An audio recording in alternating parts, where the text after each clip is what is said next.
Van Büyükşehir Belediyesi'ne kayyum atandığı Abdullah Zeydan hakkında verilen hapis cezasının hemen ardından bir Van Büyükşehir Belediyesi'ne kayyum ataması gerçekleştirildi. Bu darbeciler gidecek, bu hırsızlar gidecek, bu darbeciler gidecek.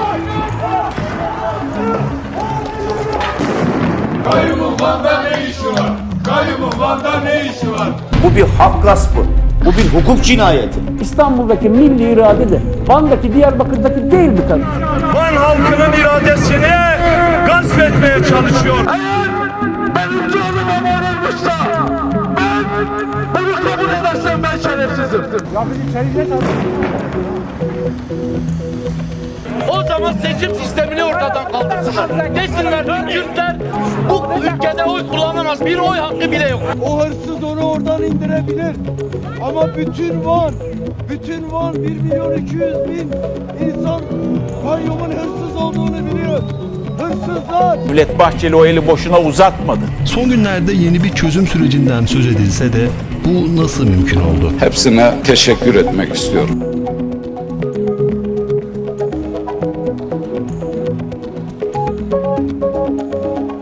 ...27 Şubat 2025 tarihli barış ve demokratik toplum çağrısını savunmaya devam etmektedir. Şayet terörist başının tecidi kaldırılırsa gelsin Türkiye Büyük Millet Meclisi'nde DEM Parti grup toplantısında konuşsun. Bir yıldan fazladır bir süreç devam ediyor. Bu süreç çerçevesinde elbette birçok çalışma da yapıldı. Mecliste her şeyden önce bir komisyon kuruldu.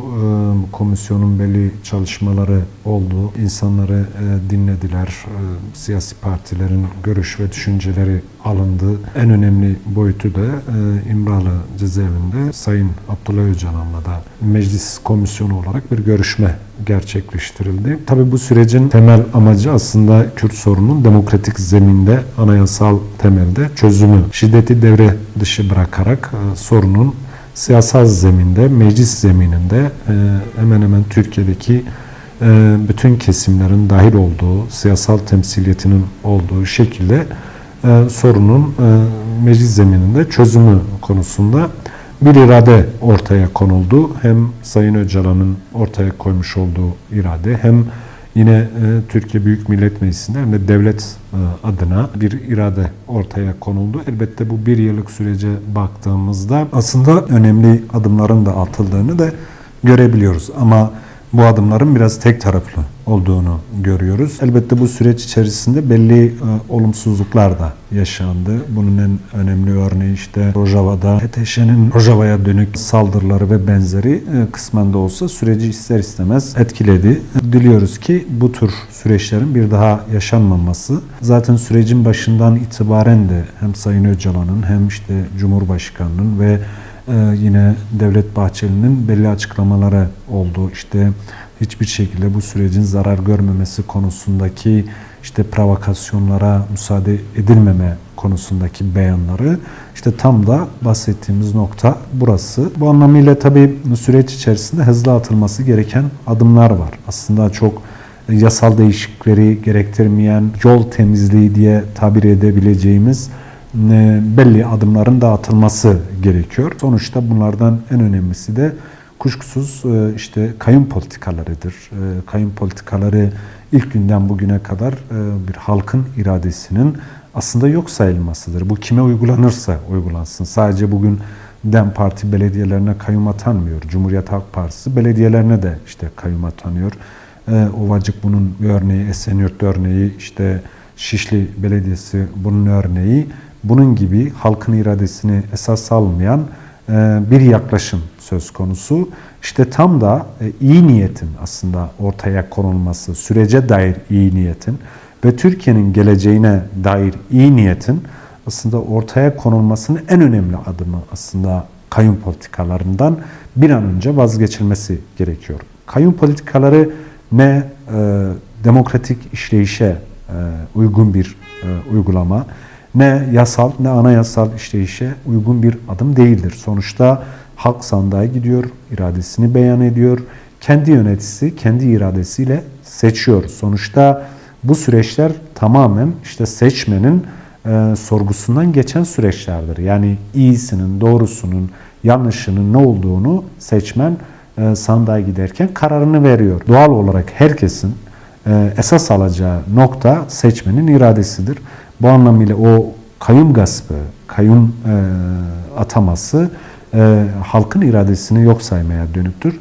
İşte bunun için de hızlı bir şekilde bu sürecin iyi niyet anlamındaki adımların atılması gerekiyor. Bölgedeki belediyelere, DEM belediyelerine, yine işte Batı'da Cumhuriyet Halk Partisi belediyelerine atanan kayyumların bir an önce kaldırılması ve halkın seçmiş olduğu iradenin belediyeleri yönetmesi gerekiyor. Bu da sürece çok ciddi anlamda bir katkı sunacak. Kayyum bir irade gaspıdır.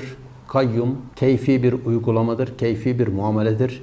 Darbe rejimlerinde, asgari darbe dönemlerinde uygulanmış bir uygulamadır. Hukuk devleti olan bir ülkede seçimlerin yapıldığı, seçimlerle insanların iş başına geldiği, gerek milletvekili, gerek belediye başkanı veya gerekse cumhurbaşkanı olduğu bir ortamda böyle bir uygulamanın kabul edilmesi zaten tamamen yanlış, baştan aşağı ucube bir olaydır.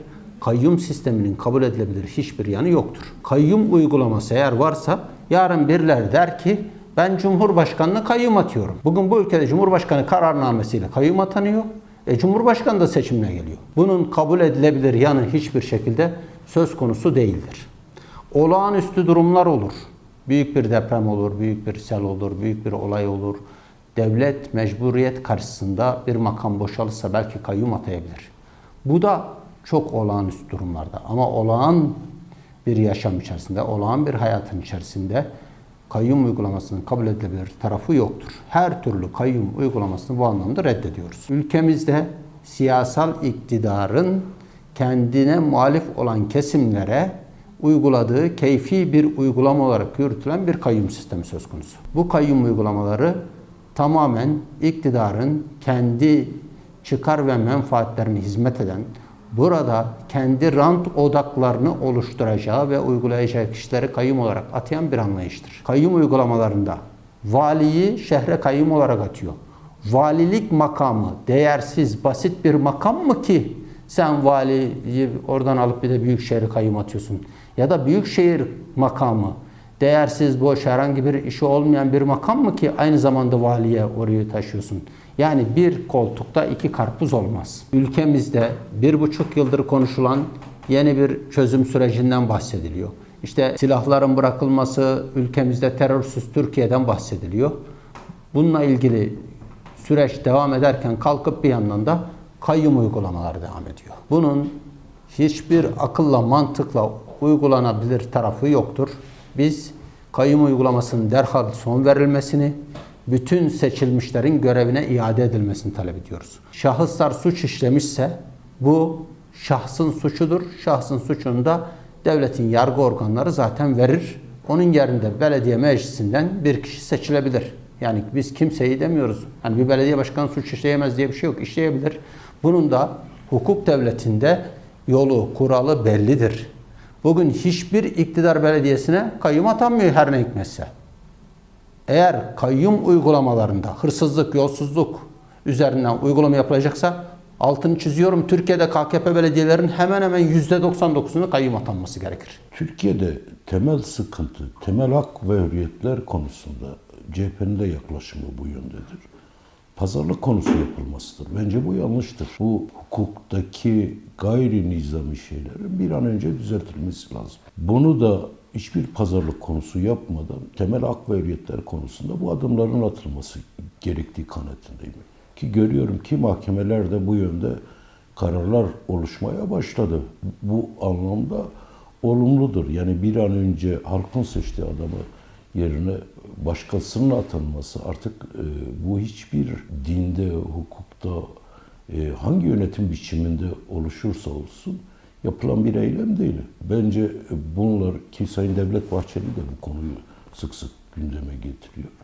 Ve bunların düzeltilmesi gerekir. Aynı şey Şişli'de de söz konusu. Aynı şey Esenyurt'ta da söz konusu. Bahçesaray'da da söz konusu. Van Büyükşehir'de de söz konusu, Mardin'de de söz konusu. Türkiye yönü batıya doğru olacaksa bunları bir an önce düzeltilmesi, bu arkadaşların hepsinde göreve başlaması gerektiği kanaatindeyiz yani. Türkiye'de barış sürecinin olması elbette çok olumlu bir hadisedir. Biz yani zaten parlamentoda da bunu desteklememizin, etmemizin gayesi de bu. Bu anlamda ama toplumsal mutabakatın da aranması gerekiyor. Türkiye'nin artık bu kutuplaşmadan, bu yani sıkışmışlığı bir şekilde aşmamız lazım. Bu da Türkiye'nin önünü açacağı kanaatindeyiz. Ve Türkiye'de çok ciddi bir dinamizm getireceği kanaatindeyiz. Türkiye'nin toplumsal barışını yaptıktan sonra çok ciddi bir ekonomik kalkınma ve refah düzeyi bu toplumdaki vatandaşlara da yansıyacağı kanaatindeyiz bizler.